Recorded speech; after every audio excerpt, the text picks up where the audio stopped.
U.S. occupation in Iraq, as you all I'm sure know, recently entered its 5th year and claimed its 4,000th American military life. How would you define the military's mission in that country today? How much longer are you prepared to support a significant uniformed presence there to accomplish it?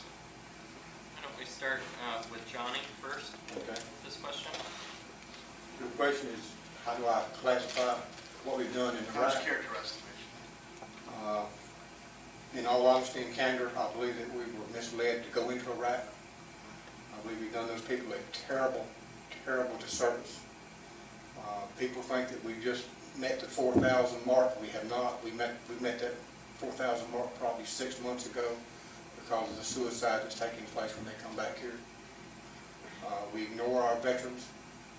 I think this is just an absolute ridiculous approach to solve any problem I've ever seen. We've let these people down, and in the process, we've let ourselves down by allowing them to go on. I'd also like to add to that the House and the Senate are enjoying the fact that everybody is standing up and saying George Bush is at fault. George Bush didn't only want war. It takes the House and the Senate to fund the war. That funding could have been cut off 2 years ago. It has not been cut off. It will not be cut off with what we've got there. If we continue to let the same people back in, or the same like people back in, this war will continue. McCain said he don't care if we're over 1,000 years. So no, I could say this is a complete disaster. And in reality, they don't know how to fight a war. They knew how to fight World War II because we had a true enemy. They have made an enemy out of Iraq. You can't go and selectively take out buildings and this and not hurt other people. The real thing that really irritates me, and like I say, I'm watching the wife to make sure she don't think I'm angry, is that they're not covering this war like they did Iraq, like they did Vietnam. I saw them put the body bags on the helicopters with Dan Rather every night. In Iraq, they're bringing the boys home in the boxes, in the coffins, with the flags on them, and they're unloading them in the dark so that you can't see them.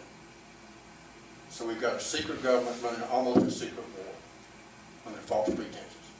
I think that probably clarifies where I stand on that. Jay.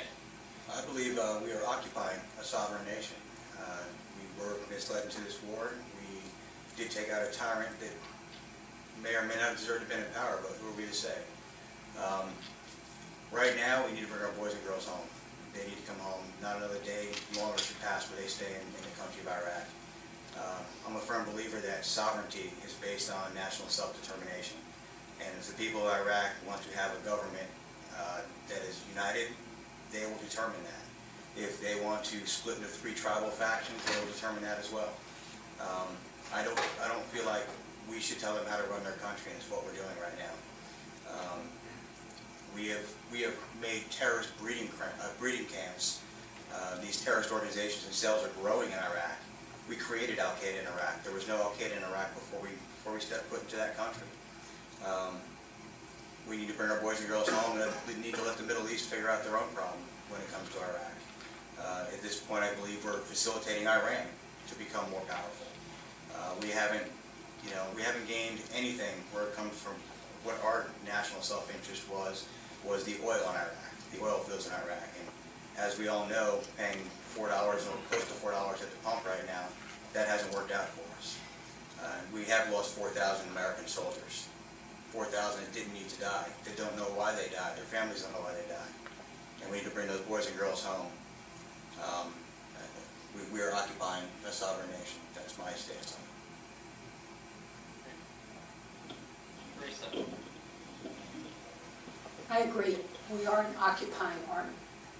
We are trying to control a civil war. And we can't legislate democracy in a country where we aren't the legislature. We need to be engaging diplomacy. We need to be working with the other countries in the region. We need to be working with other countries in the world to try to develop some settlement in this area. We have to let Iraq decide its future, but we need to bring our troops home as reasonably quickly as we can. I would not support a prolonged engagement. We do not need to be in Iraq as we have been in Korea.